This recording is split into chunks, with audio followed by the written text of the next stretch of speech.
much. So yeah. Okay. That says it's being live streamed. I know. I'm just hoping. I can't pause it, but I think it's better just to record it. I can, you know, I can point people to the right place in it. So even if it's recording now, it doesn't matter. Yeah. Could you slightly turn the TV volume down, Vijama? Ananta's quite loud. Okay. Just a little, just a couple. Yeah. Could you say something, Ananta? Just see how that is. Yeah. Hello. Yeah. Evening. Welcome. Keep saying. Oh, life in New York is wonderful. It's always a joy. Yeah. Sky's blue. The sky actually is blue today.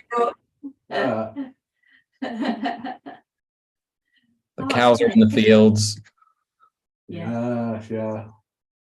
Cows are in Central Park all over. We can't make the gong work, by the way, so we've just given up. You can't. Do you want me to show you or give you some, see if you can? Yeah, try it. I mean, I did try what you said last time. I think audio settings. Audio settings, like if I go to my mute button and that arrow and then audio settings, then there's a... To do it on Vasantra's. Whoopsie. Audio settings. And then at the moment, it's ticked on... Oh, it's not. It was ticked on... Oh, yes, it's got original sound for musicians. So then you... So you click that. Yeah. You take and then it off. And then on the top, then that's once that like is buttons press and it's blue and the boxes are ticked. It's blue at the moment. Yeah. So in the top left of your screen, your actual Zoom screen, do you have the words where it says original sound for musicians off? Yes. So if you just tap on that, it just goes to on. And then when you do that, I don't know, I haven't got a bell, but like it, then it... Yeah, try it. Try it, Sandra, see what it's...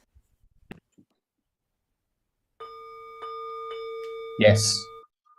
That's better, is it? I can hear that clearly. So, do we leave it on or do we turn it off when he's talking? Turn it off when he's talking, and only when you use the bell, turn it on. Otherwise, we'll get all the background muffles and stuff. Okay.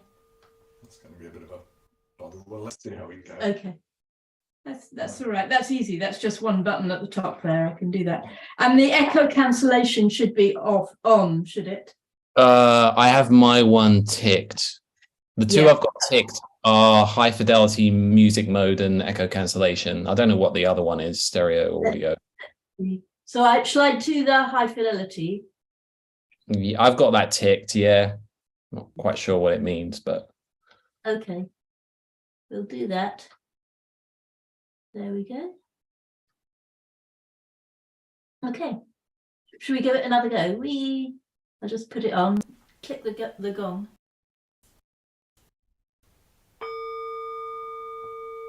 Yeah, that's all good. Excellent. You can hear it as well. You once you know what it is, you can hear it on other people. So as soon as you click the on button, I could hear a bit more muffle in the background noise. Yeah, but the bell was great. It was clear. Excellent. Yeah, no, we can sort that. That's wonderful. Thank you. Okay. Need to turn it off again. The gong's finished. I've turned it off. Yeah. Yeah. Yeah. That's all right. Just do that. Okay.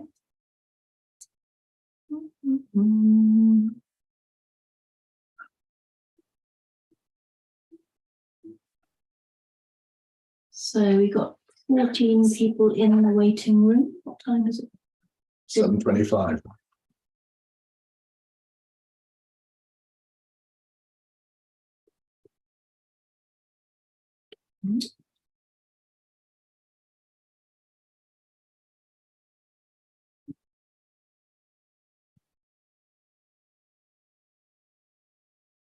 He's remembered his case in this today.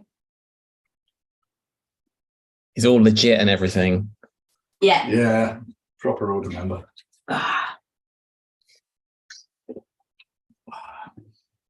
You remembered your case, so last week you just didn't put it on. Yep, it was here. All present and correct.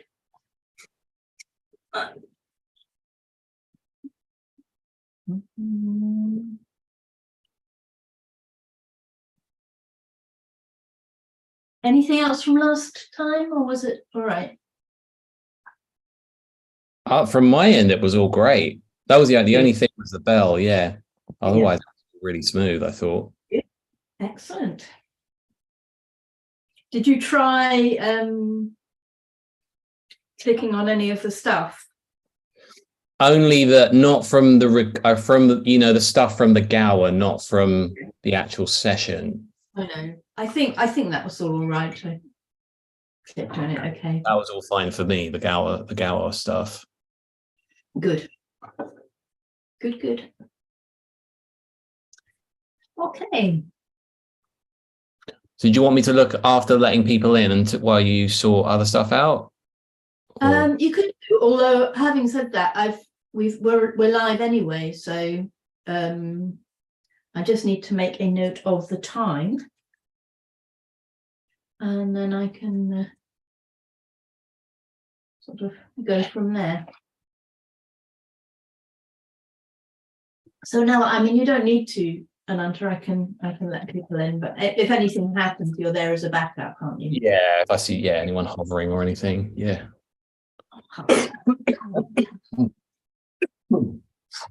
So whenever you're, just say when you're ready, Vasandra, and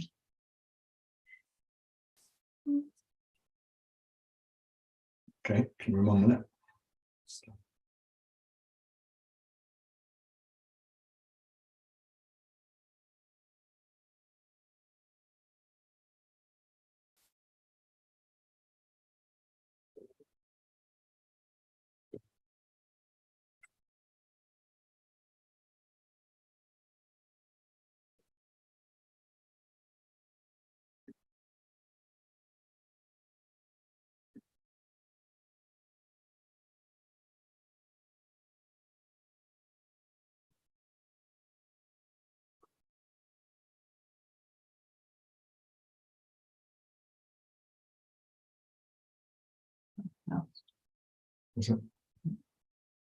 but I did say we'd let them in 5 minutes early as well. Oh well, let's go.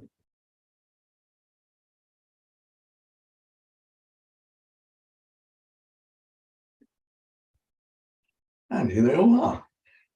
Excellent.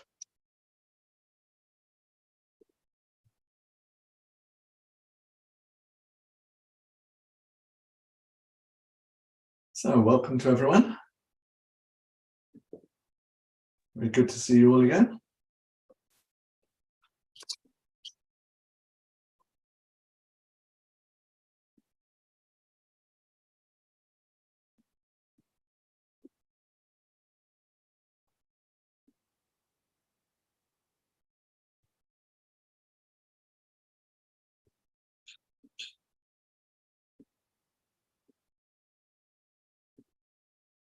So we'll just give it a minute to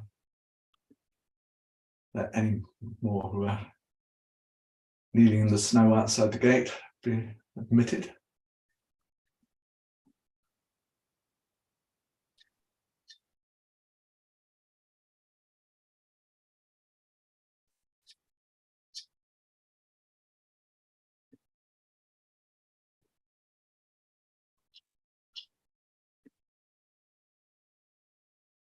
Our internet seems a little bit slow this evening, so fingers crossed it all works okay. It means I can only see a small but select group of you at the moment.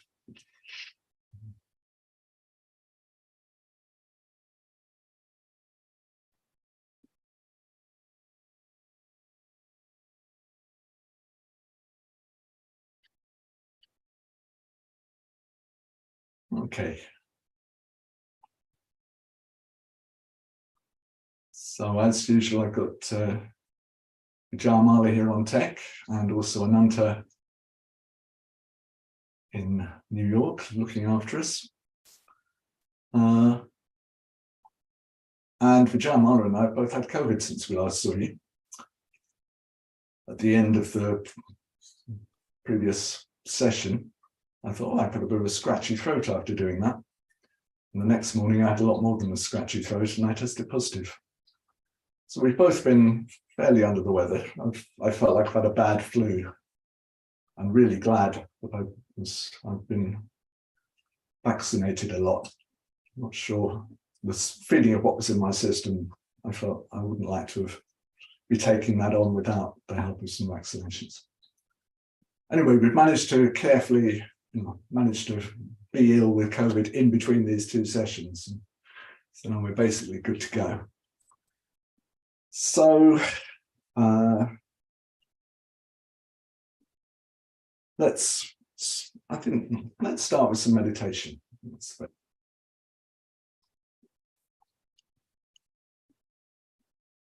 So if you'd like to set yourselves up to meditate,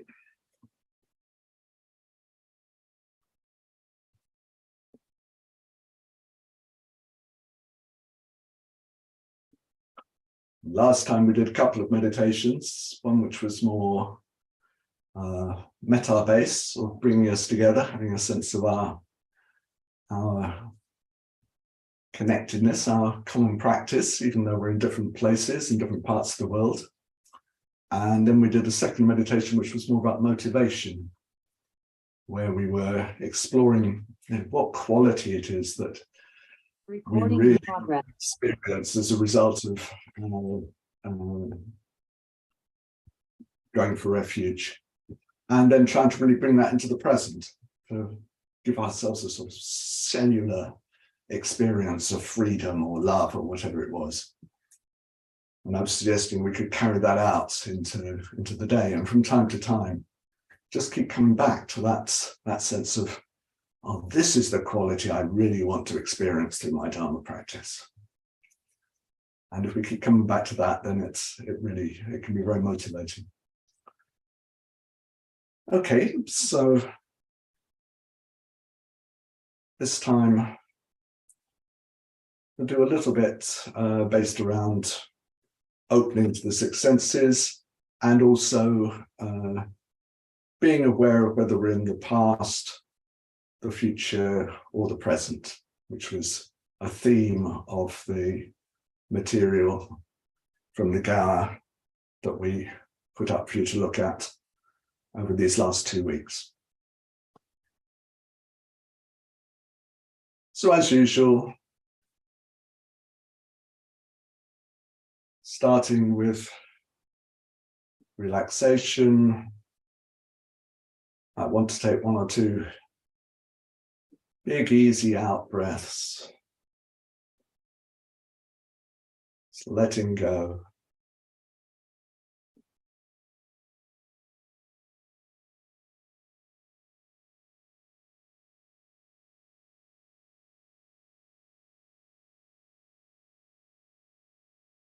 And for a minute or 2,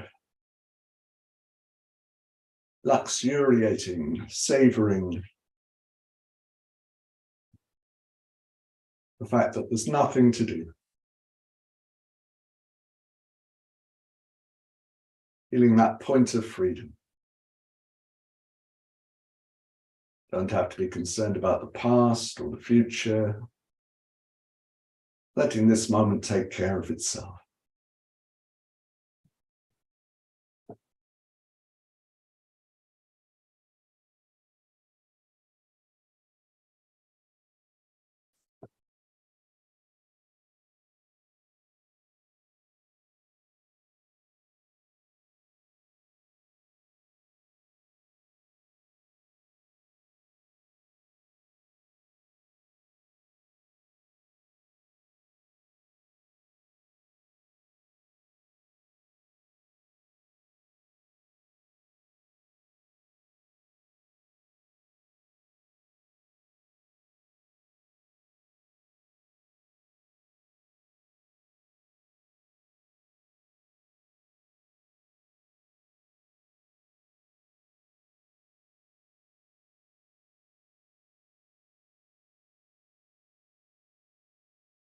So that's if we're relaxing, sinking into the now.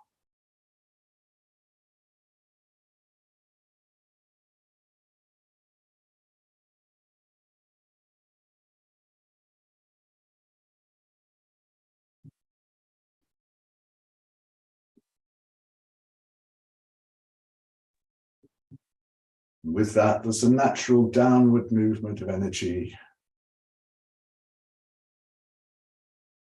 And to help that process, let's be aware of the earth.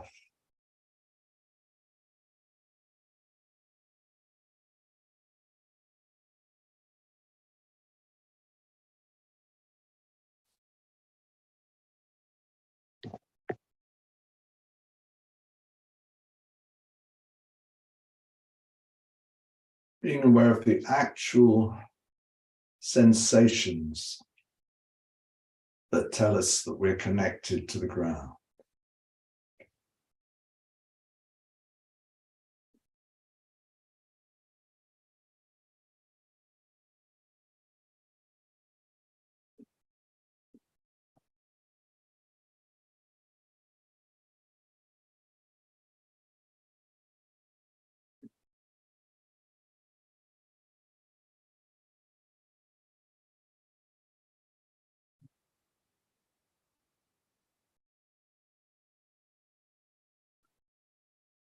Letting the body open from that stable base.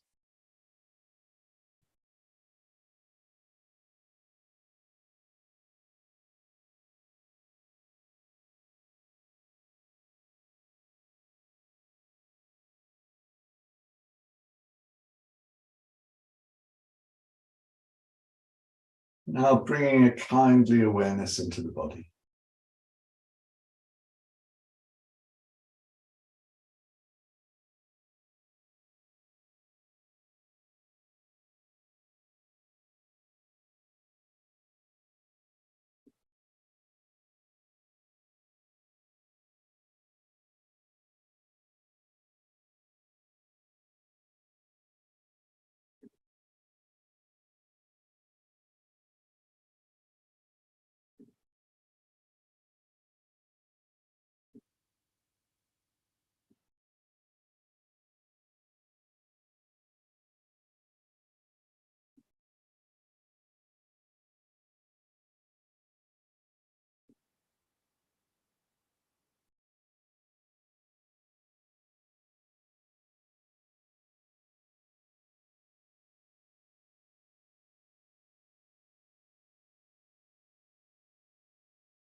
Being aware of the body, the light sense,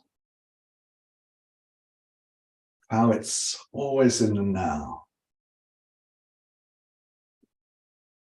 The mind may go off into the past or the future. Body is always anchored in this moment.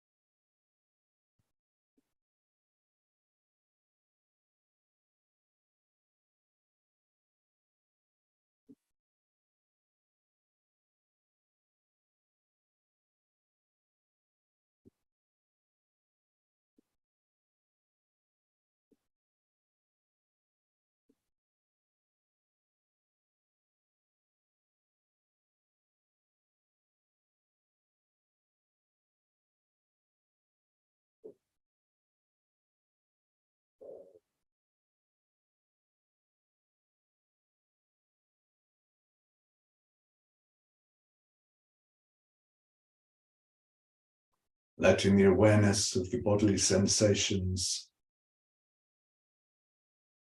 help us to be more and more fully present.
let's see if our awareness of this present moment can become very precise and very subtle. We're really riding the wave of sensations.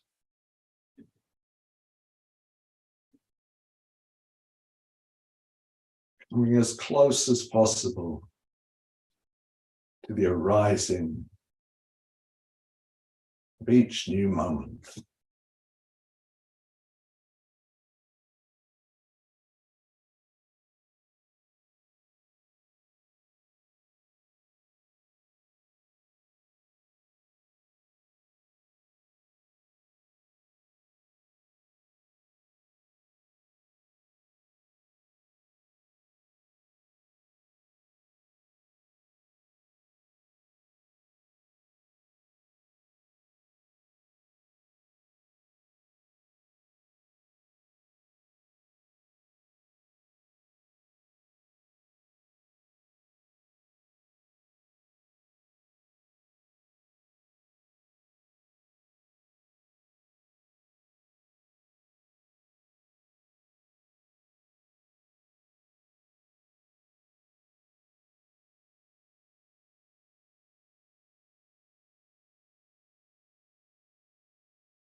Now, if it feels right to you, let's widen out our awareness and include whatever sounds we can hear.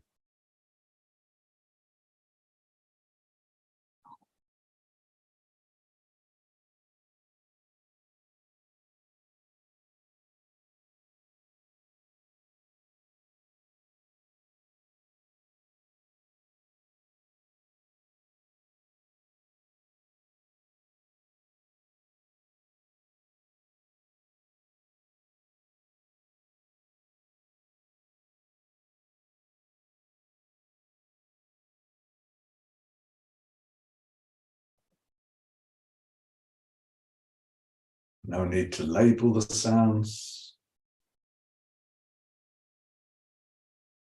or identify them.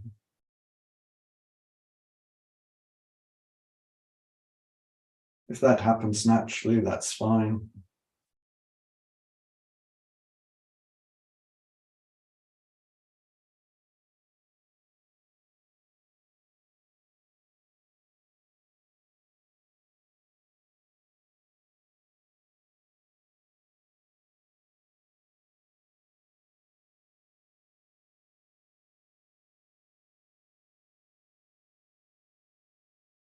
No need to go and seek out sounds.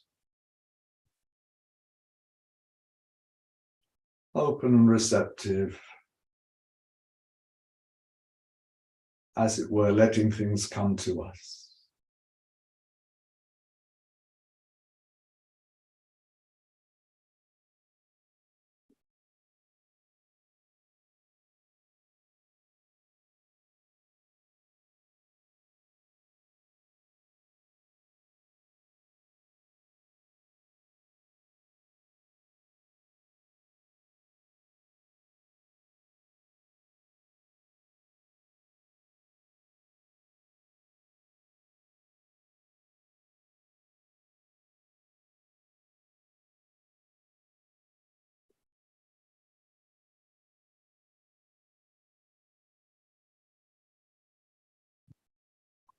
The sounds of a second or two ago have already gone.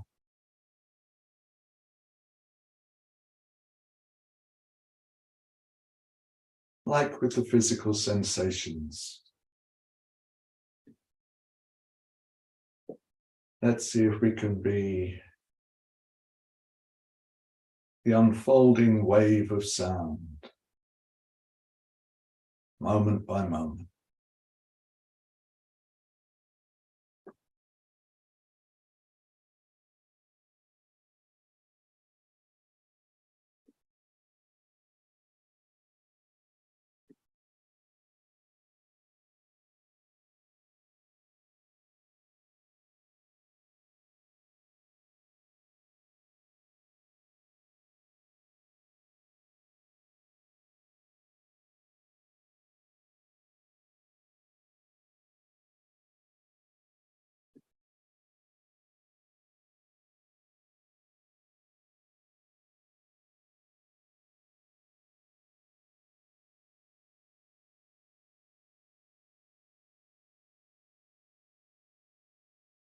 Just sounds unfolding in the heart of the present moment.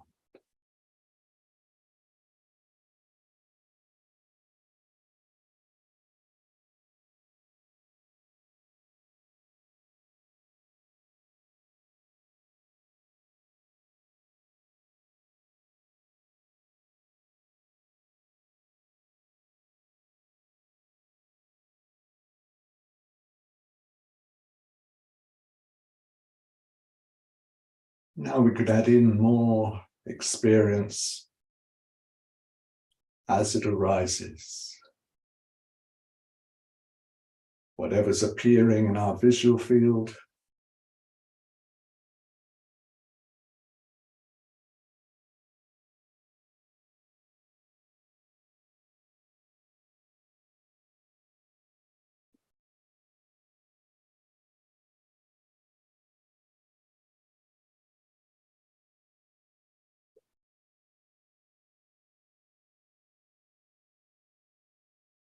whatever smells and tastes there are,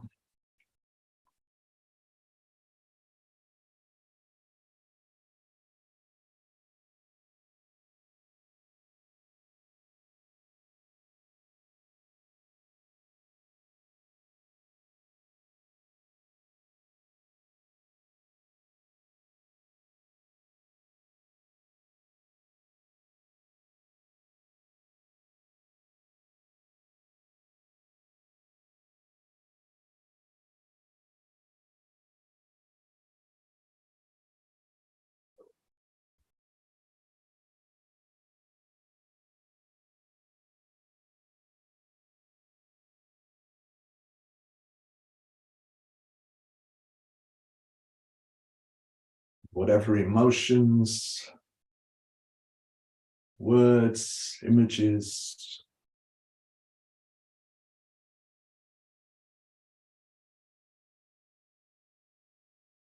whatever's arising in the mind sense.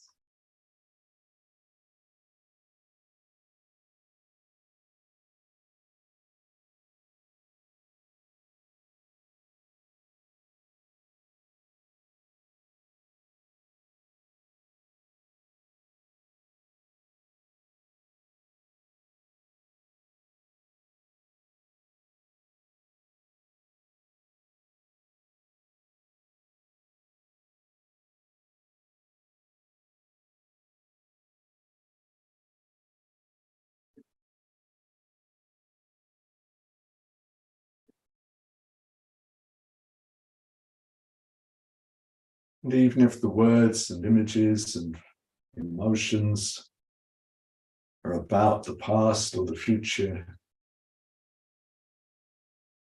noticing how they're happening in this moment.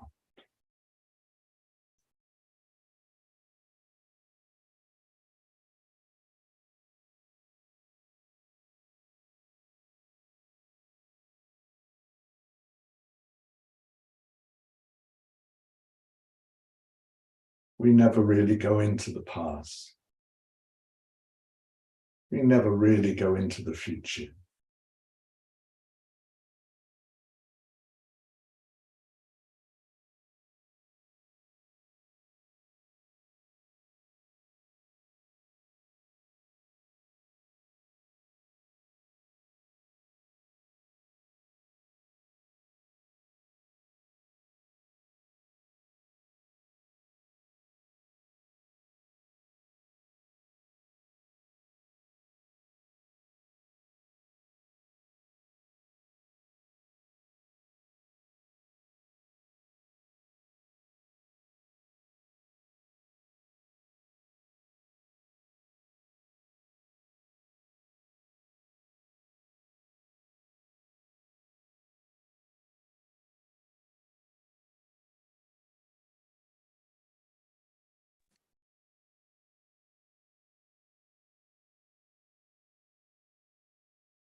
Not prioritizing one kind of experience over another,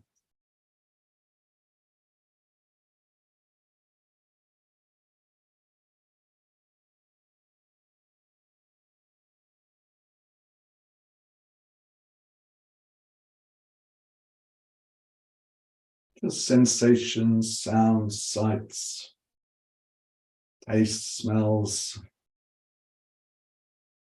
thoughts, emotions, all arising freshly.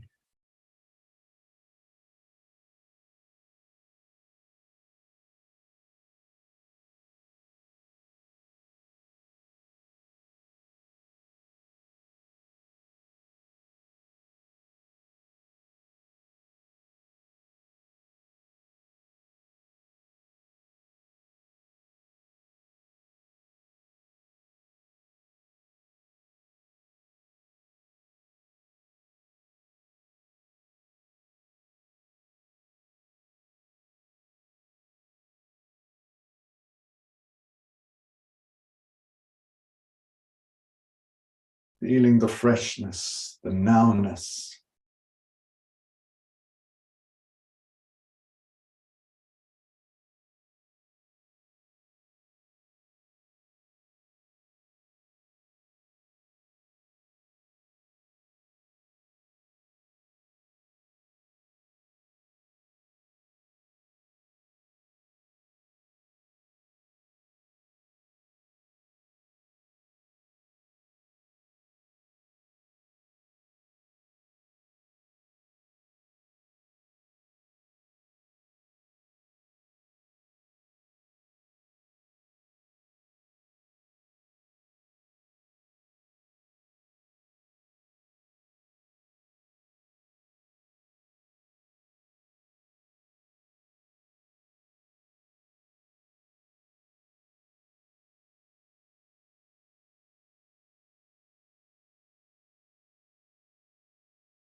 Noticing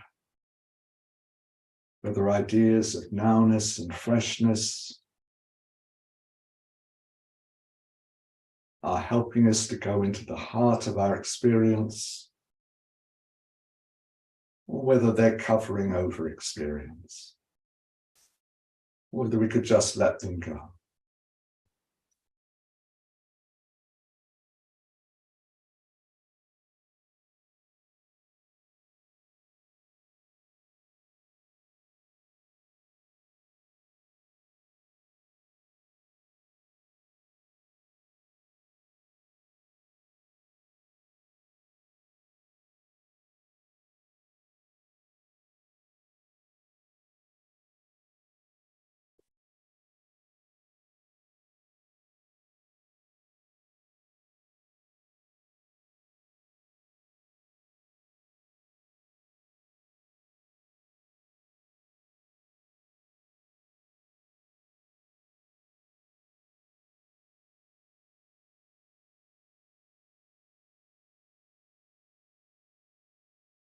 Let's just let everything go anyway. Everything just happening by itself.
And finally,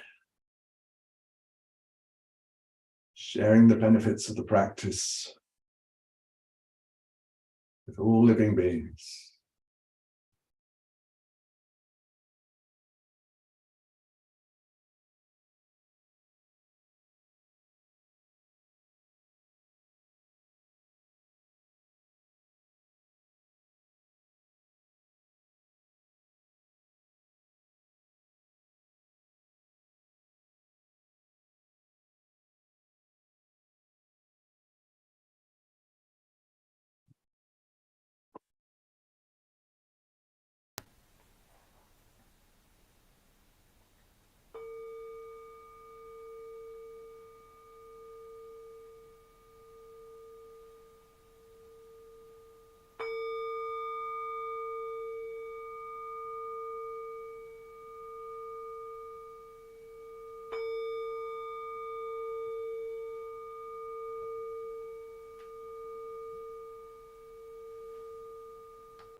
So that was a meditation taking us into the territory that we looked at in the material that we gave you about days 1 and 2 of the Gower course.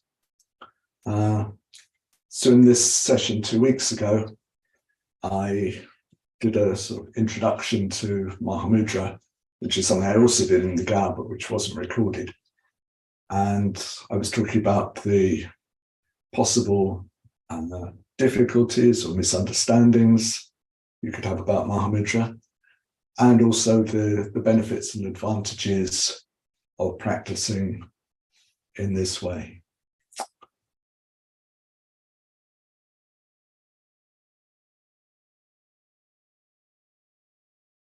So in the rest of this session, I want to go through and touch on some of the main points in that material from the Gower, and also answer a few questions that I've been given.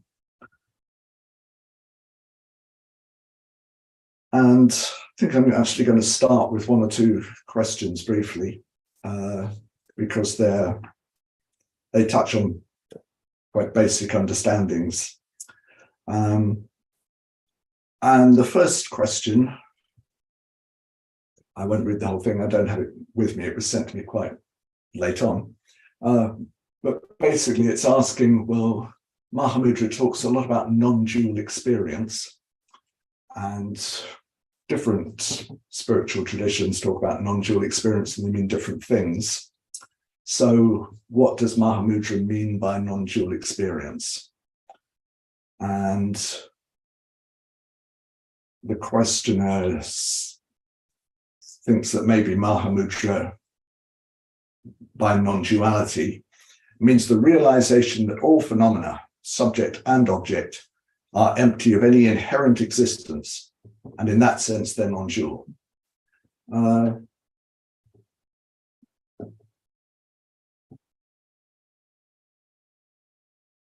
The Mahamudra tradition, which comes down from Saraha, Mahamudra and Dzogchen traditions, they mean more than that by non-duality. They acknowledge that everything is empty of inherent existence, both everything which we think of as me and everything which we think of as other. But by non-duality, they really mean that that sense that we have of being a perceiving subject, experiencing objects, that splitting, if you like, into subject and object is a conceptual filter that we're putting onto experience. We don't actually, when we experience things as they are, we don't find that split into perceiving awareness and perceived appearances. And we'll go into this, as we get into the insight nature of experience as we go further into the course. Just to muddy the waters, sorry to be technical, but the Gelug school of Tibetan Buddhism, which is the one of which the Dalai Lama is part, when they talk about Mahamudra, they just mean the emptiness of inherent existence. That's all they mean by that. Yeah. But the Mahamudra tradition in the Kagyu school, which comes down through Tilopa and Naropa and so on, and Dzogchen, they mean more than that. They don't just mean that everything is ungraspable and nothing has any fixed inherent nature. They mean that you don't, that sense that we have of separate me here, separate from everything else, that's not findable in direct experience. That's a whole overlay that we're putting onto our experience, and it's the cause of, it's the final cause of suffering. It's the deepest cause of our suffering. Okay, one more question, which is maybe also a little bit theoretical, but maybe it helps to just clarify. And this is one which was actually asked last time, and I didn't answer it at the time. What does it mean for the nature of mind to be a potential?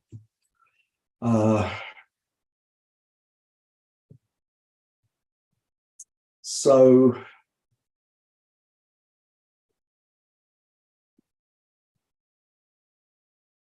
it's kind of, when we talk about the nature of mind, it's complex, because it's not as simple as to say, well, it actually is more than a potential, it's already here, nor is it sufficient to say that it's a potential. We need some kind of way of looking at it which includes both of them. So what would be, so usually when we talk about a potential, we mean something which has the possibility to come into being. So yeah, if you have a lion cub, say, yeah, that has the potential to become a lion or a lioness. Yeah. But at the moment, it's just a cub, it's very small. Yeah. But it will grow into a lion or a lioness. Now, suppose, as is sometimes said in traditional examples, you have a lion cub that gets separated from its parents and is brought up by sheep. So it grows up, it's fully grown as a lion, but having been around sheep for its entire life, it thinks it's a sheep. So one day, another lion turns up and sees this flock of sheep, and the flock of sheep, seeing the lion, all run away, and so does the lion that thinks it's a sheep. And the lion, seeing this, the lion that's come upon this flock of sheep, thinks, what on earth is that lion doing running away like that? So it kind of bounds after it and catches it and says to it, what are you doing? Why are you running away? And the lion that thinks it's a sheep says, meh. So the lion says, but you're a lion. And the sheep goes, and the lion sheep goes, meh. So the lion sort of takes this lion sheep and goes, look, come with me, this is ridiculous. And they both go to some water, and they both look into the water, and what they see there is two lions. Yeah.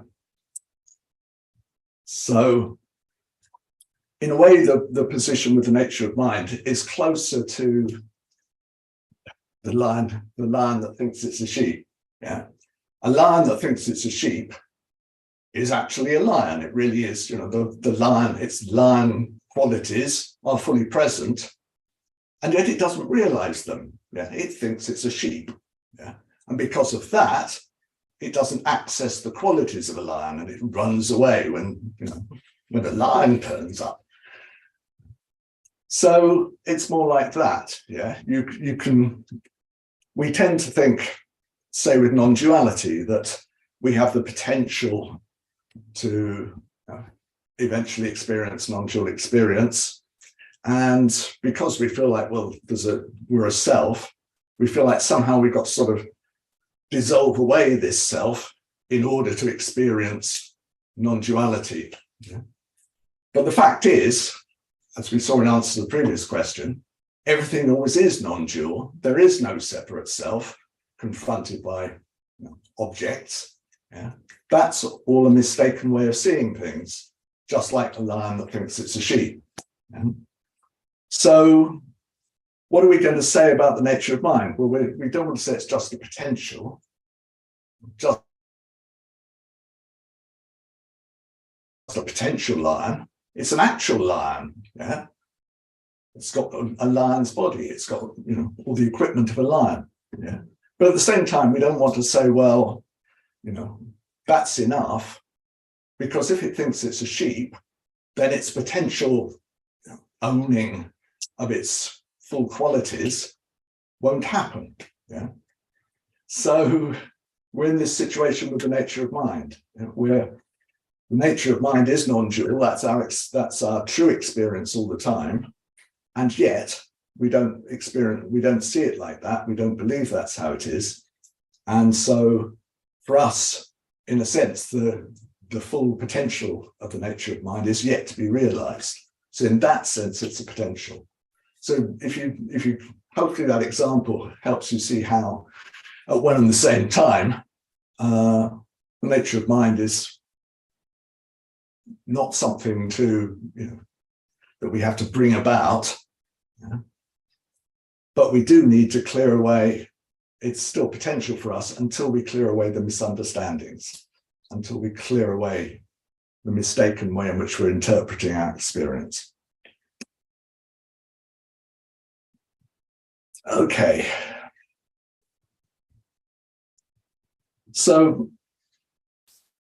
in that material from the Gower, on day one, I launched into talking about balancing activity and just sitting, which is something that Bhante stressed right back in 1978. Yeah, how we needed to keep moving between mindfulness of breathing, just sitting, metabhavana, just sitting, sadhana, just sitting, and so on. Although some sadhanas usually incorporate some just sitting into them. And by practicing in these two ways, if you can call just sitting a practice, gradually the two come together. We work on our minds and help set up the conditions for more and more positive qualities. And along with that, there's that sense of letting go and relaxation, and nothing to achieve that comes from just sitting. So more and more the methods that we use become infused with that relaxed, open, easy way of being. So our practice, when we're using methods over time, wants to have that sort of that flavor to it.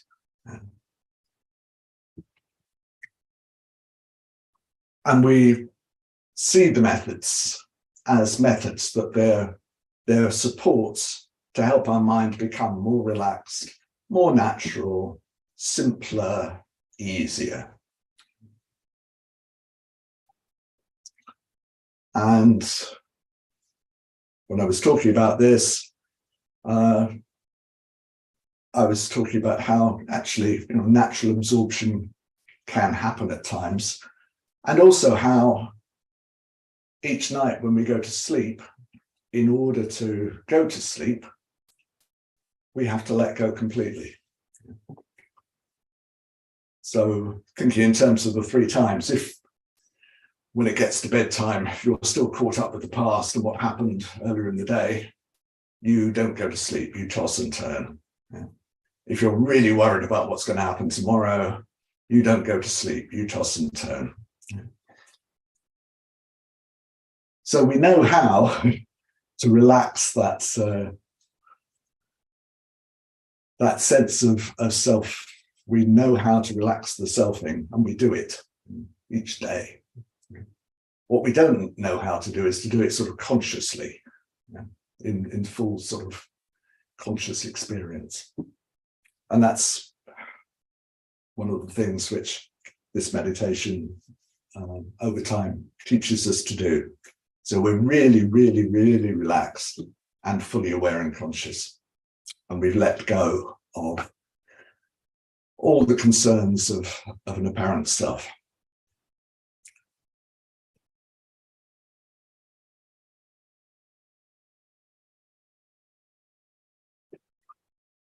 And at the end of that session where I was talking about form and formless meditation,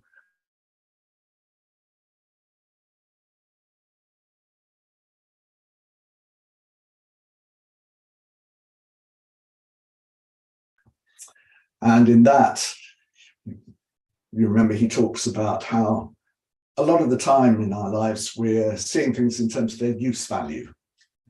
So we meet a person, we go into a situation, we read something, all that gets taken into the mill of, what does this mean for me? Is this to my advantage? Is this to my disadvantage? It's all related back to that. And so Bhante is talking about how, yeah, there's some place in our lives for that, but he says that all that should happen within the context of a greater mandala of sort of aesthetic appreciation of vidya. Whereas actually most of us, including me a lot of the time, we have it the other way around. We have a life that's very concerned with the use value of things, and then occasionally we manage to escape out and just go and look at a tree or look at the sky, and we open into just experiencing things for the sake of it, not because it means anything to me. And Bhante doesn't particularly relate this back to meditation, but it does relate back to meditation. It's like just sitting is the greater mandala of complete uselessness aspect of meditation practice.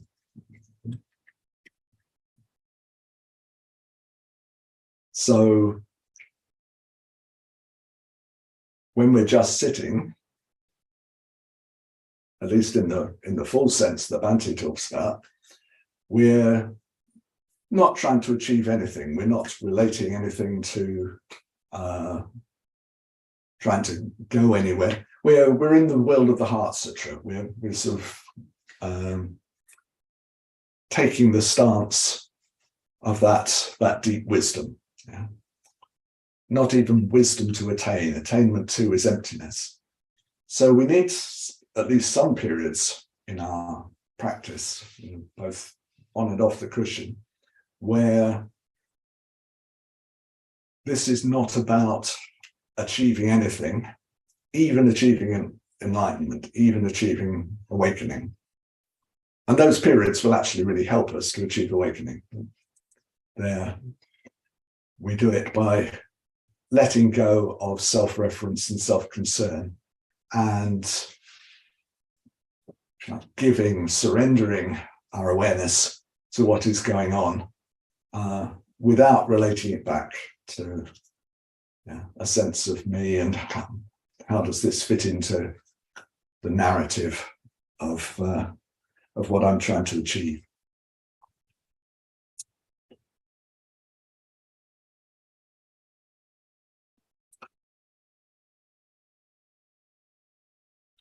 So the main way into that is this open meditation, opening to all the senses that we were doing a bit earlier. Even that, is to some extent artificial, because we're going through the senses. It has a certain form to it, but it takes us into, finally, an experience where we're open to all the six senses, and we're not choosing, we're not prioritizing, we're just allowing experience to unfold.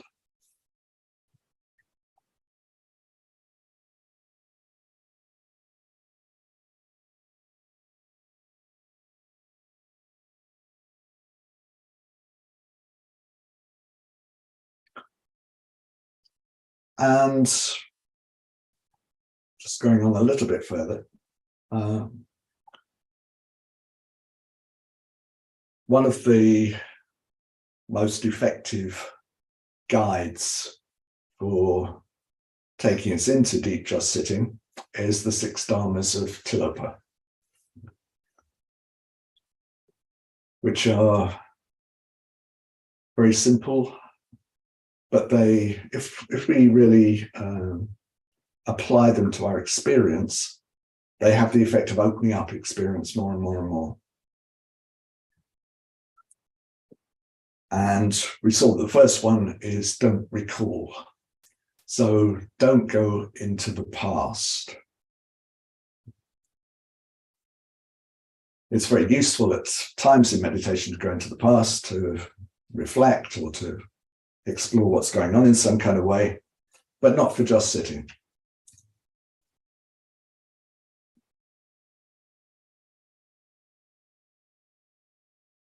And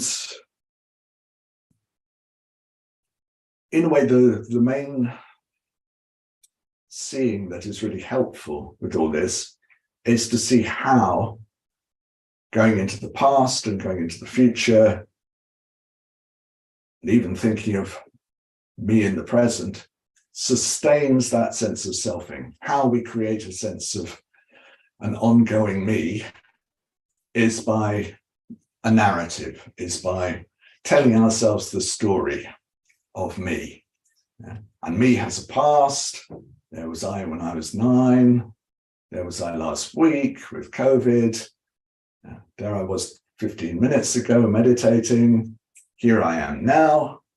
And then in a few minutes, I'll be having a break. And then tomorrow I'll do this. And next week I'll do that. And next year I'll do something else. That's how we create a sense of a self. And to keep it going, we have to keep producing this sense of the 3 times. We have to keep a sense of where I've come from, where I am now, and where I'm headed. Without that fixed, solid sense of a me that we need to be concerned about doesn't appear. It's just an unfolding wave of experience, which is spontaneous and free. So in starting to really look at how we go into what we think of as going into the past, which is always actually a recreation of a reimagining of the past in the present moment, and how we go into the future, if we can see how doing that is at the service of sustaining a sense of a separate self, that will have a deep, freeing, liberating effect on mind.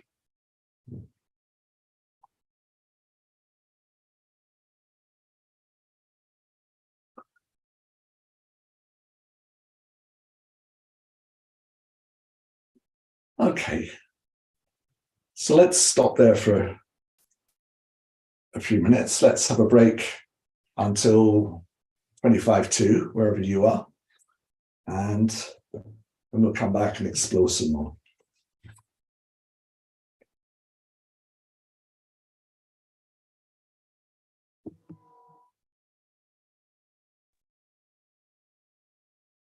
I say the sound's broken up a little bit at times, but Is it?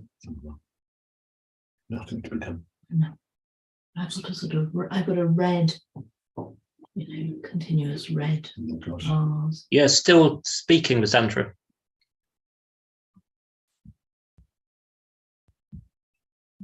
I mean, some of it's getting through. The sound is fine from me. Okay. Sound is fine from you.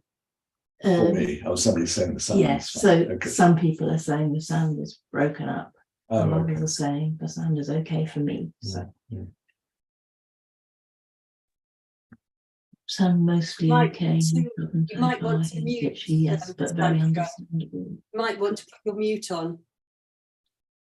So these people are that are saying that are in America and in Australia and things. Huh? So these people that are saying the sound Lysandra? for me are in New Zealand Lysandra? and Yeah, yeah. Guatemala, Australia. And we can hear you, by the way, just saying. Don't say anything controversial. they, times. they can't hear Basically, us. They can't. They probably have their, they might have loved it their when you mic told turned that off. story about the The lion. people just really like stories. I know. It sort of gets the point across, doesn't it? We can hear you. Oh.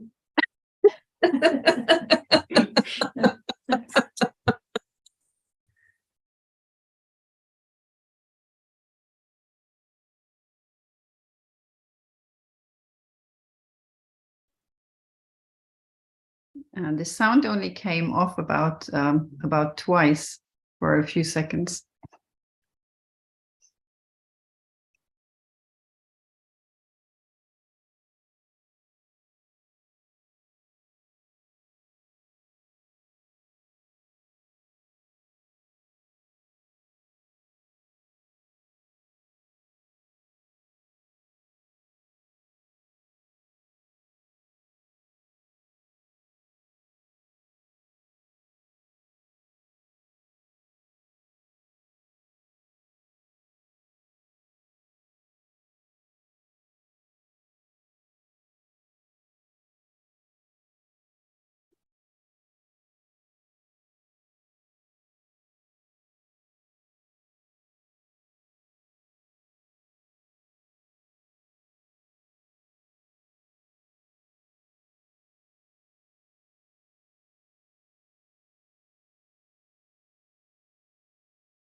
So welcome back. And before the break, I was talking about past, present, and future, and how the first three dharmas of Tilopa encourage us not to recall the past, not to anticipate the future, and not to make the now into a thing. Yes, in the way we want to come into the present moment, but we want to come into the full experience of the present moment, and not be sitting there talking to ourselves about the present moment. Although, we may start off using helpful ideas like, be in the now, be in the present. But then at a certain point, what's been a helpful raft to take us the next bit of our journey into direct experience starts to get in the way. So we have to put it down. And then, we're eventually in a sort of timeless space, so to speak, where past and present and future don't apply to experience in the way that we usually understand. And I was also saying that it's through dwelling on the past and dwelling on the future that we keep the ongoing saga of me going. And sure, there are times where we need to think about what we did yesterday. There are times when we need to plan for the future and so on.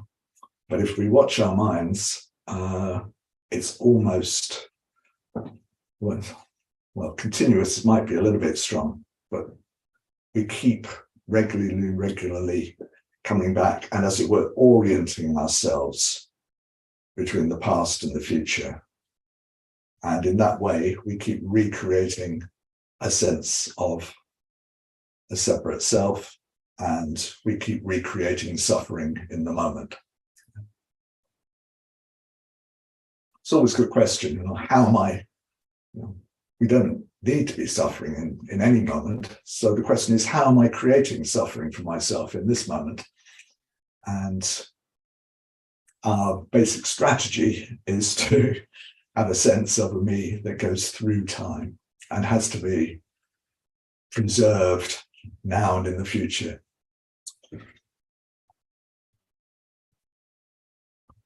Okay, so got a few more questions that I'm going to answer, hopefully quite briefly, and we'll see where we go from there. One that just popped up after that last meditation was, do I have any thoughts on meditation on sound when you have tinnitus? Yeah, so tinnitus, you know, is the those sorts of sounds that your ears in combination with your brain can produce. People have different ones, different tones and things like that. And it can be quite strong. And certainly outside of meditation, if you have tinnitus, I have it a little bit. I've just trained myself not to pay any attention to it, because the more attention you pay to something, the more it tends to grow. It takes up more of your experience. In meditation on sound, if I'm sitting in a quiet room, actually what's happening, this sort of low level of humming or buzzing or whatever it is I can hear, is the only sound that there is.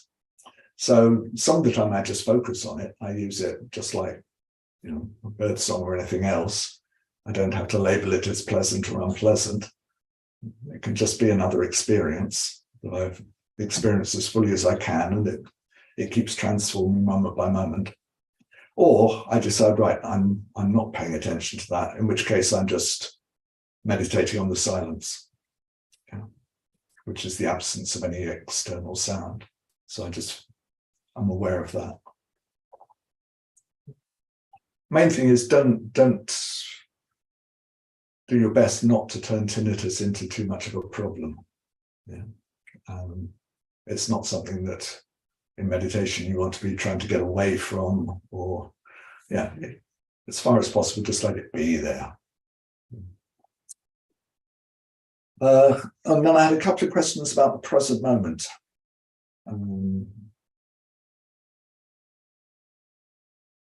So been talking about letting go of going into the past, going into the future, and producing lots of hopes and fears, being in the present. So this question is, I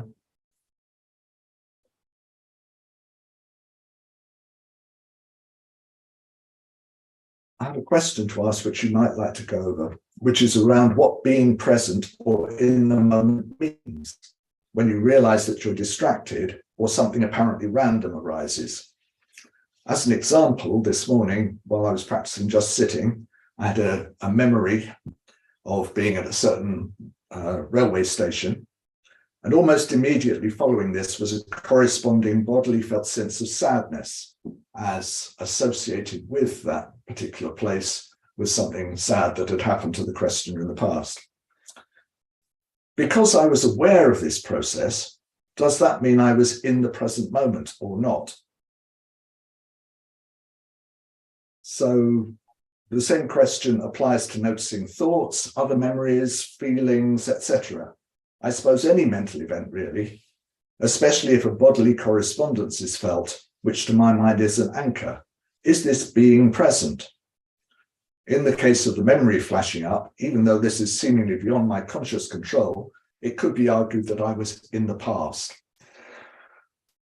As you relax into your experience, all kinds of things will just pop into mind, often seemingly at random. It's not as if they're part of a thought chain. They just appear. You can have random words, you can have random smells, you can have all kinds of experiences. And a very common one is that little memories just appear. And they're, as I said, they're not like parts of connected thought chains. They're more like bubbles that are just rising out of the Alia Vijnana, put it like that. So if you're aware of what's going on and connected to your experience, then no, you're not going into the past. You're simply experiencing an image from the past in the present moment. And that's fine. if from there you were to start creating a chain of thoughts about that station and what happened there, and then kind of lose awareness and end up just in the memory, lost in the memory, well then in a sense you would be in the past, in the sense that Tilopa advises us not to do. Yeah.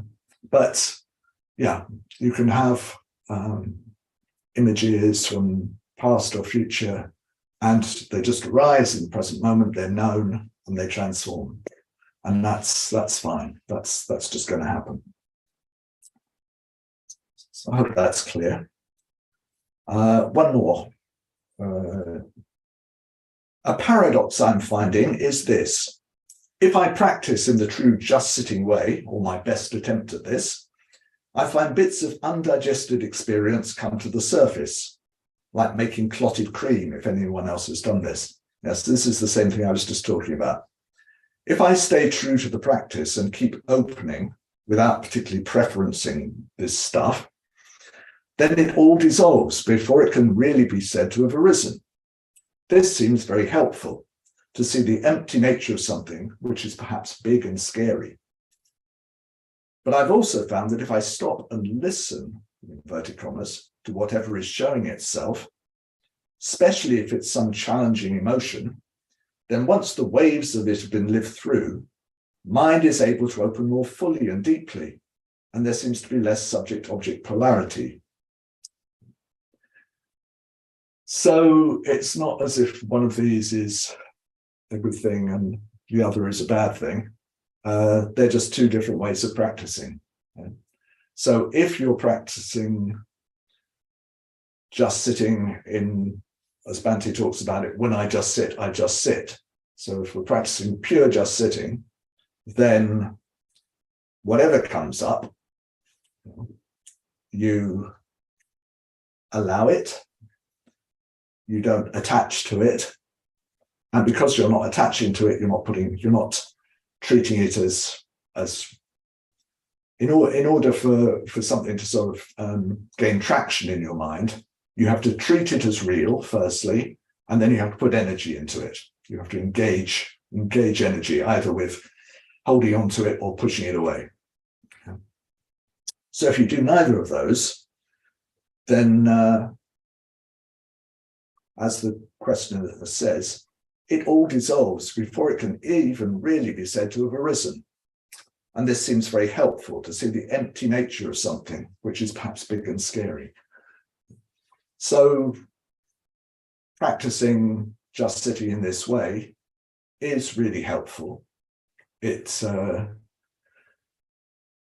depotentiates things which have an emotional charge, because we're allowing them to arise. We're not holding them out of awareness. We're allowing them into awareness, and they just come and go, and we're not engaging more energy with them. So the tendency is, over time, for the emotional charge to get less and less. And also, we see the nature, we see how this thing which perhaps feels big and scary, actually, if we don't give it any solidity and we don't engage energy with it, it's just part of that breaking wave of experience, of appearances, and it comes and goes. So we start seeing to its empty nature, and that gives us a great deal of freedom, and it allows us to approach aspects of our experience which seem big and scary, knowing that nature, and knowing that what gives them power is that we're giving them sort of substance and reality more than they actually have, and we're engaging energy with them. So we learn not to do that, and we start to trust this process of just allowing experience to unfold. At the same time, it can also be a helpful practice in another way, not in the way that we're talking about here, but to really pay attention to difficult emotions, to surround them with metta, to give them the space that they need to unfold. And yeah, that can also have a very positive effect. And probably each of us will need a slightly different balance, but most of us will need to do both, use both those methods at different times. It's interesting to see which one we naturally go for. Do we naturally just want to let things that are difficult go and just not engage with them at all? In which case we want to check that there's not a tendency to a bit of a sort of emotional, to bypass the emotions, just to dismiss them because they're just of an empty nature, so we needn't engage with them. Or whether our tendency is to get a bit caught up in things, to treat them as more real and serious than they need be, and in that way actually to perpetuate them. So that's a question of learning what we're like, how our minds work. Yeah. But both of them are useful. But the one that we're focusing more on in this course and exploring, the 9 Karmapas approach, is more the first one. We just let whatever it is arise and pass away. Okay. So that was two things about what happens as things arise in the present moment. Are there any questions about that? Did that clarify things? Or anyone want to take it further? If you do, you could raise your hand. There's a hand. Publisher. Are you talking about blocking when you say you suppress your experience? Oh, sorry, hang on. Sorry, we got you muted. Am I? Yeah. Do you hear me? Yeah, you're loud and clear now. Good to see you. Did you talk about the blocking strategy just now when you said that you just let your experience go? Because that's also a strategy, isn't it, to block experience? Yeah, well, we can block experience by holding it out of full awareness, and it's possible to use. I think I mentioned this in the previous session. It's possible to use meditation on emptiness to do that. Yeah, one sort of defense against experiencing an emotion is to go, well, it's all just empty anyway, and it's just rises and passes away. And that sounds like it's good Dharma, isn't it? Everything is empty and it does just arise and pass away. But if we look at our motivation, actually there's a subtle aversion that's there, and we're using the Dharma. It's a sort of near enemy of a sort of correct use of the Dharma. So we're blocking like that.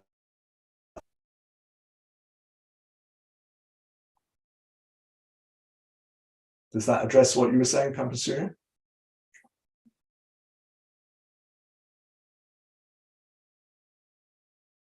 Yes, thank you. Welcome. We've got another hand up there. Kashidi Kashidi. and Sajan.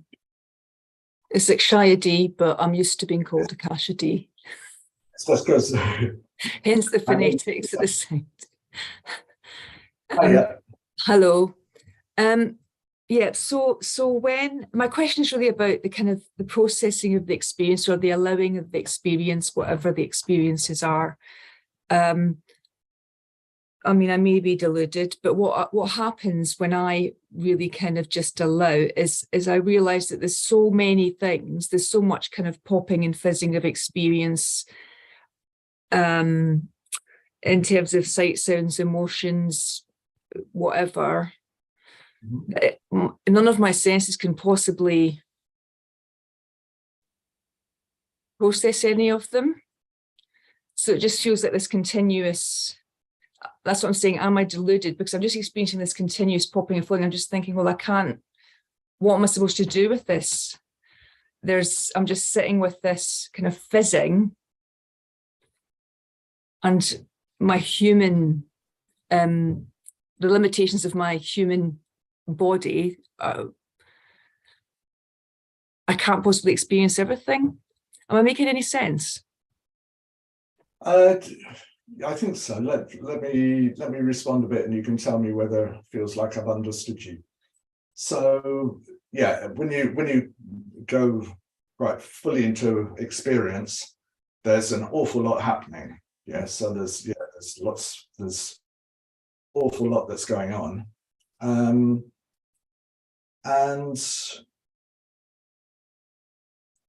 actually it can feel like there's so much going on that we can't keep track of it all.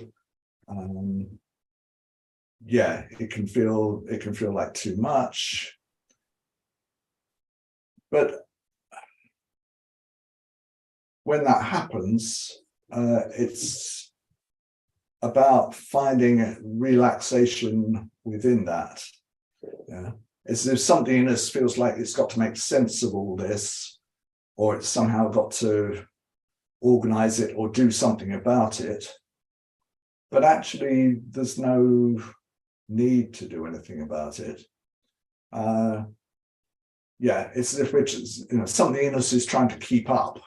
It's like there's no need to keep up. No, there's no need to keep up. It's just, it is happening, and then so, it's not like our senses can't cope, because it's all just happening. Yeah. What can't cope is somehow some sense of relating back to me that needs to make sense of this, or me that needs to be all right in the middle of it. That can't keep up. See what happens if you just go, okay, this can get as fizzy and poppy as it wants to be, and I'll just relax with it. I'll just relax. Okay, let's see if I can find the part that feels like it needs to do something about it all, and let's see whether that could just really breathe out. Okay, thank you. Yeah. Try and see. Let me know if it doesn't work. I will. Thanks, Shadi. Okay. There's one more. Prabhakari.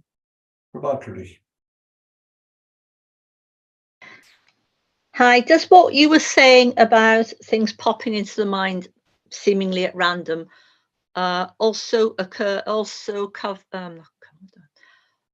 apply to sounds. I seem to have a lot of auditory stuff.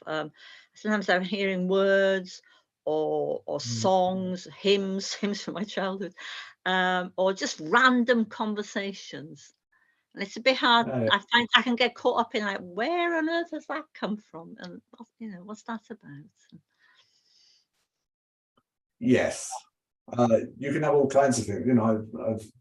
I know friends who've been on retreat, solitary retreat, who sometimes, had, some choir singing solidly for about a week, during the retreat, things like that. It can be quite extreme. Bide with me, all one retreat, all one solitary. So it doesn't help to try and work out why on earth did your mind just produce the phrase extraneous nothingness. Why on earth did those words suddenly pop up? You can spend as long as you like, you probably won't find the answer. Yeah. So yeah, don't go there. Just do your best to allow what's happening to happen.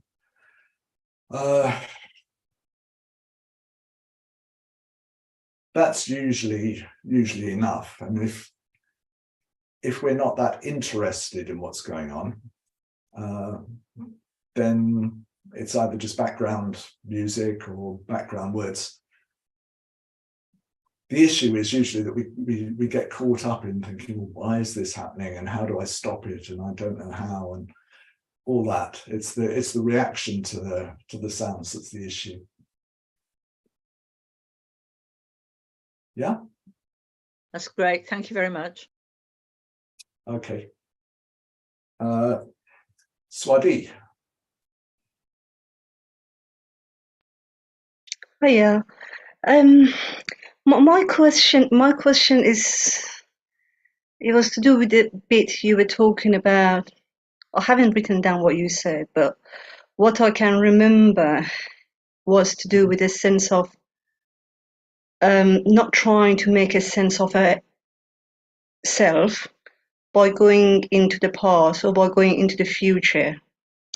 And I've spent a lot of time in my life looking at my past through therapy. And through therapy is inevitable that I'll have to go into the past. So I'm just trying to sort of marry the two together and find where does it sit. Because what you say, I completely go for it, you know, and on one level it sounds the truth. But on another level, the relative level, if I want to call it, you know, that approach has worked for me and it still does. And, you know, so yeah, so that was the question for me. Okay, so I don't see it as either or. Mhm. I see them as, yeah, you know, one is a more working more on the relative level. Okay, you treat that sense of a me as having some validity, and you understand more about, you know, the conditions that it arose in dependence on, and therefore you understand your behavior more. Yeah, all that can be helpful. But along with that, it's also good to practice in the way that we're exploring here,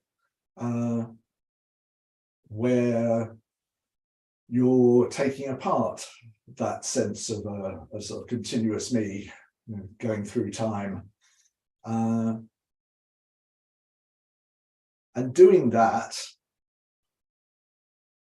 should actually also, as well as being, you know, very important from a Dharma level of just understanding how things are, it can also have the effect of making that kind of therapeutic work more effective, because it tends to reduce the amount of investment that there is in me, so to speak, and that makes it all a little bit lighter and a little bit freer, and it makes it easier to work with things. Yeah. It takes some of the sort of heaviness out of it. So yeah, I don't see it as either or. I think, you know, psychological works really can be really beneficial. But yes, let's not just do the psychological work and feel like we can't practice in this insight way, you know, until we've got ourselves worked out. Yeah, let's do both together. Yeah. Okay. All right. Let's stop there. Let's see if there's anything else that really needs saying before we do another period of meditation.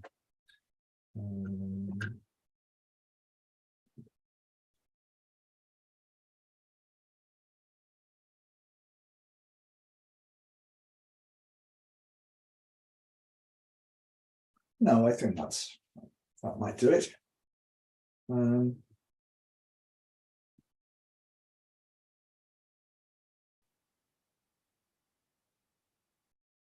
So you'll have I expect the material for the next 2 weeks is already available following the usual link to the web page.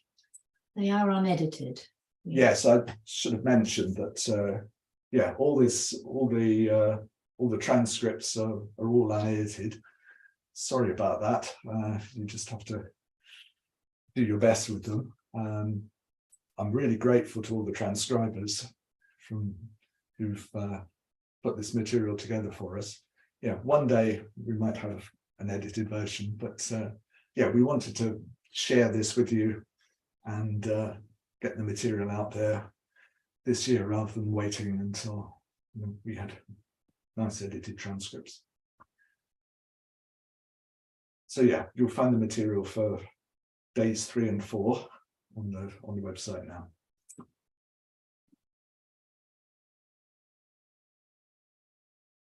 Okay, so let's do some more meditation. In whatever we do now, I think I'll include a little bit of what we did, one of the meditations or exercises that we did in the first 2 days in the GAR, which was to open to our visual field by just letting our gaze rest on something in front of us. Because it's just like feeling what quality we're really motivated to fully experience in the body, and practicing with that during the day at odd moments. This just letting the gaze rest at odd moments during the day is another really helpful practice. It's our eyes and our minds sort of go together, and very often our eyes are here, there, and everywhere, sort of scanning to see if there's anything interesting out there or anything we need to be concerned about. So just to let the eyes really rest, means that the mind rests much more easily. So at some point in the meditation, we'll touch into that.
So starting by letting everything be as it is.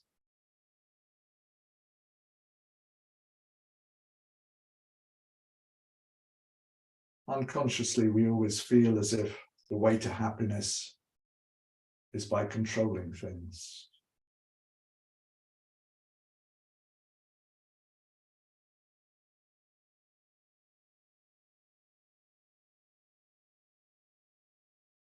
Let's see what happens. We allow things to happen.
Now let's feel or imagine taking awareness right down into the earth.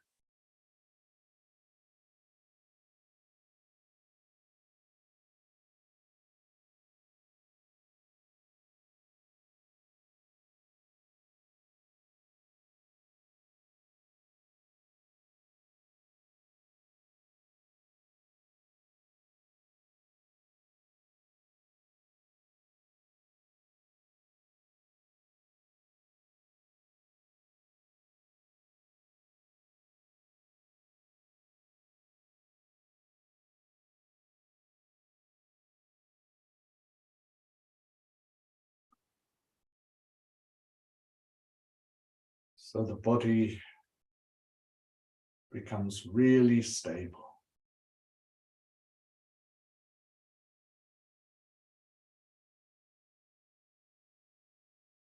If the body is just a continuation of the earth.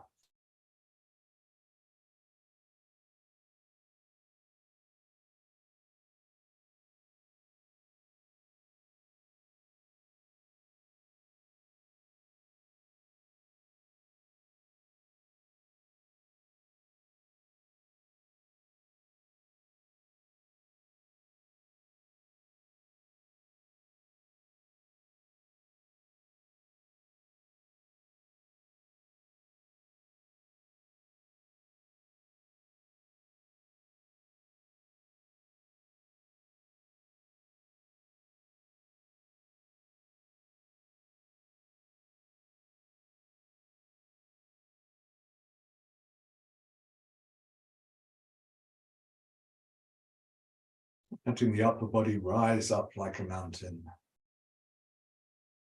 reaching towards the sky.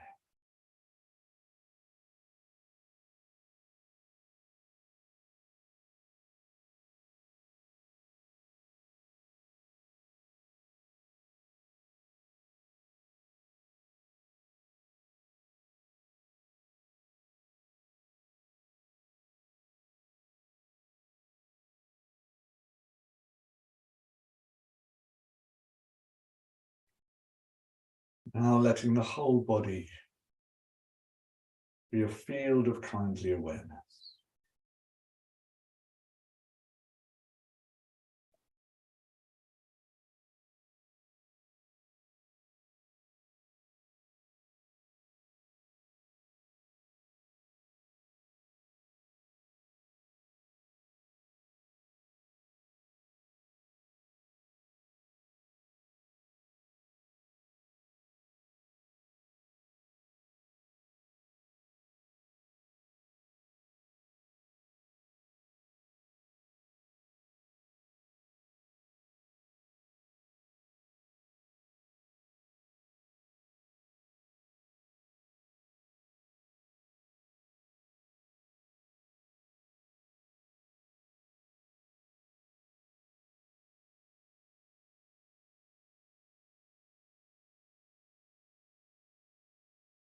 So we're right here with the body in the present moment.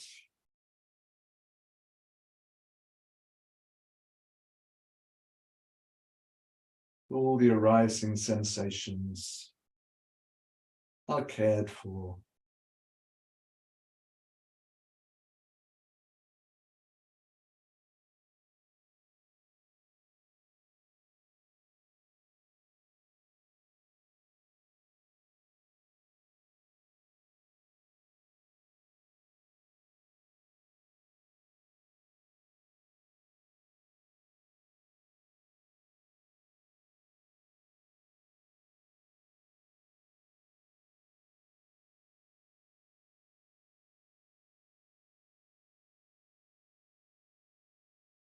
It's as if all the sensations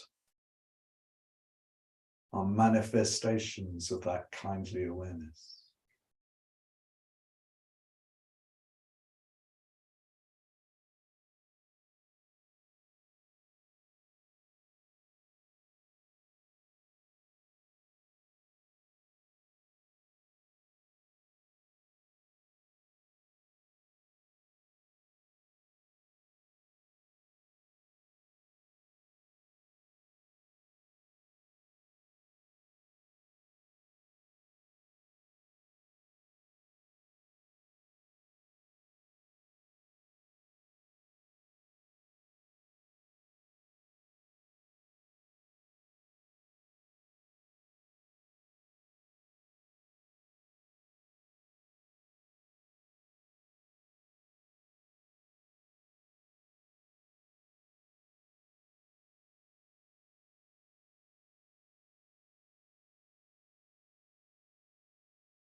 Again, let's include whatever sounds there are.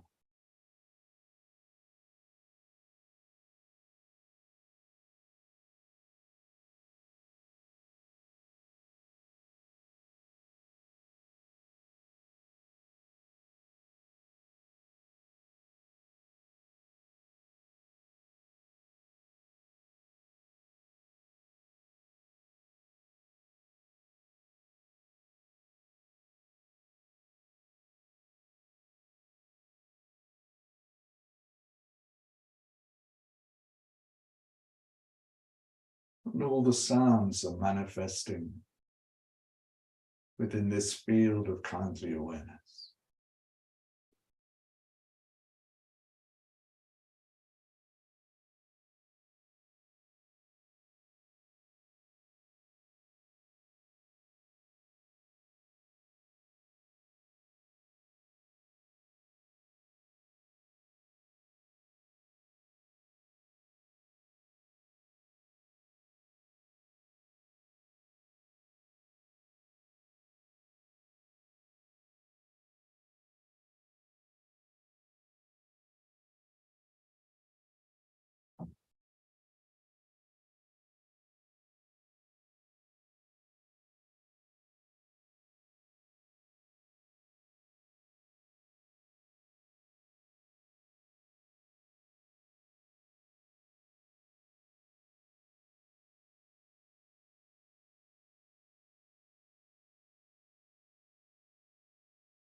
It's as if all the sounds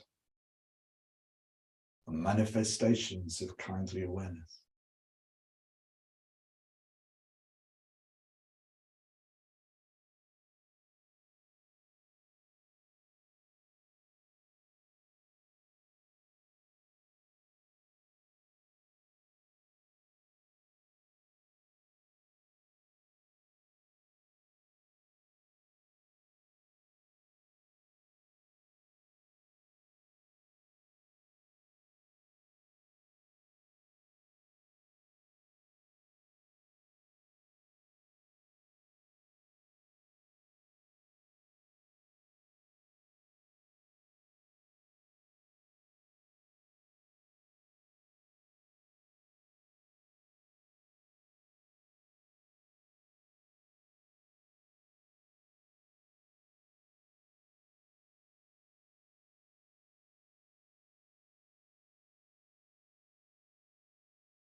Now let's open our eyes.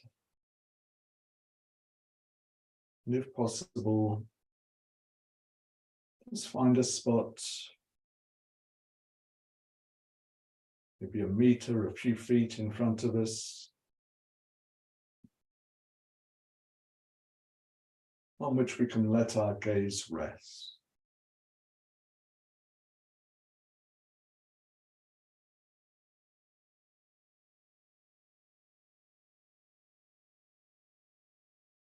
We're not interested particularly in color or form of what they're resting on.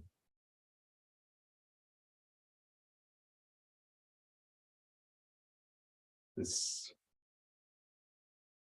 spot, this object, whatever it is just somewhere for our butterfly mind to come to rest.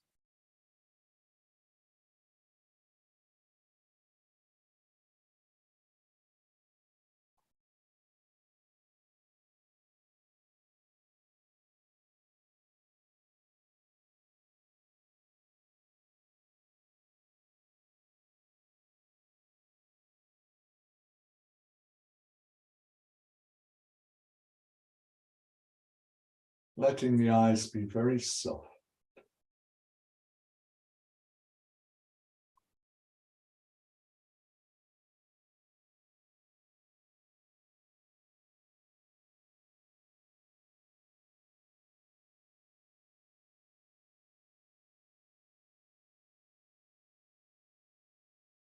As if the eyes are expressing kindly awareness.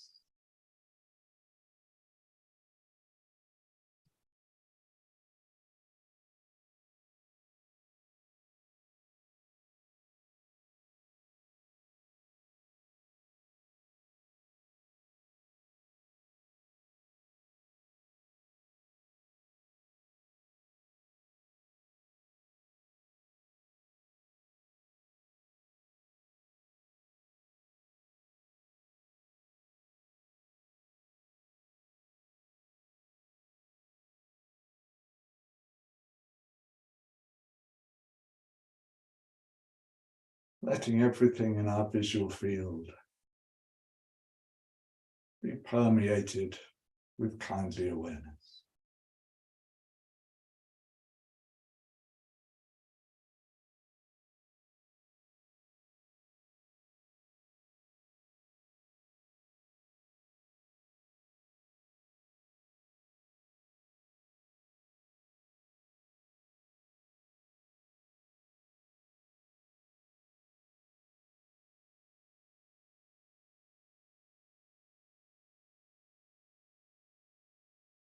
It's as if everything in our visual field is a manifestation of kindly awareness.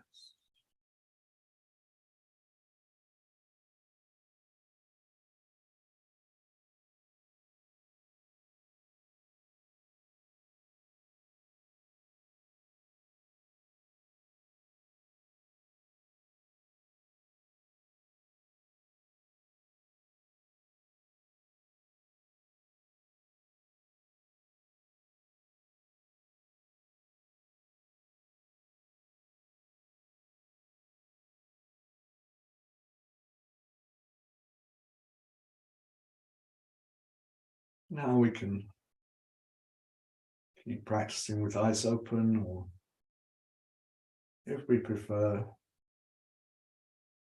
we can close them. Adding in whatever we can smell, whatever we can taste.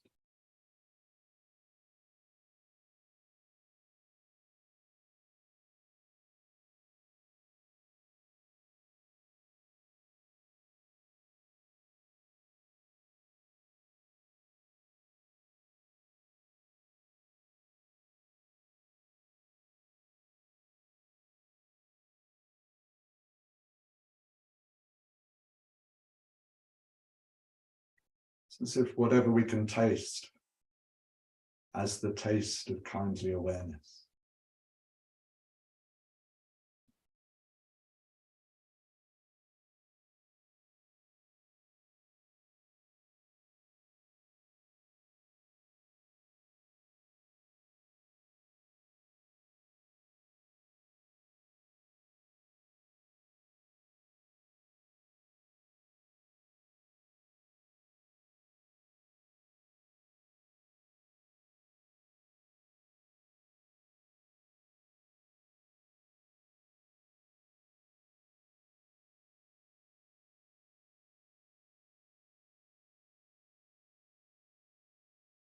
And all the thoughts and emotions, our mood, whatever's going on,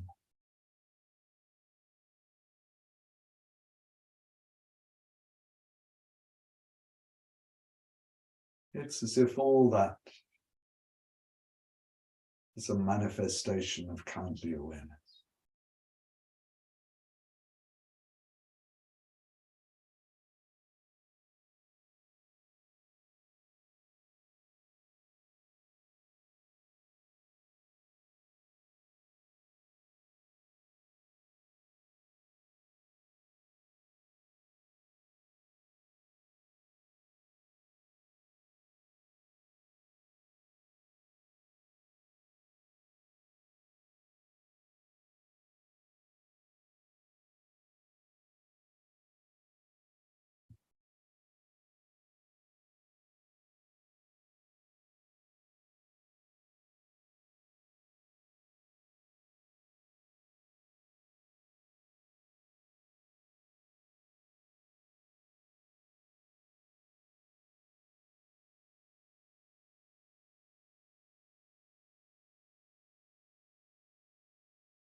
And if there's any sense of doing anything,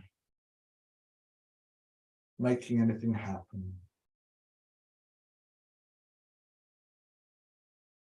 that could relax.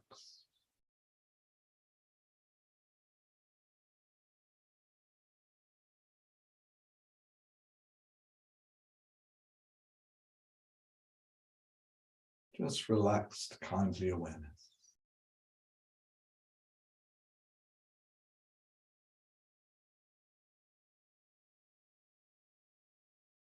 Aware of all the richness, the heart of now, unfolding moment by moment.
When we're ready to bring the meditation to a close, sharing the benefits with all beings. May we all be happy, may we all be free.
So thank you all for that.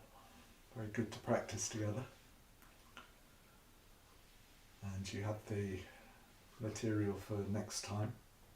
So day 3 is looking at the other 3 dharmas of Tilopa.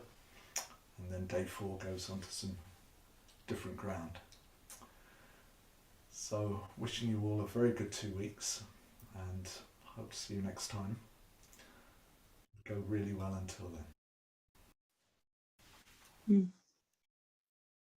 Thank you, Vasanta. Very welcome. Ambajalma. Thank you very much, all of you. Thank you for Santra. Bye-bye. Au revoir. Get well soon. Bye-bye. Thank you so much. Bye. Thank you.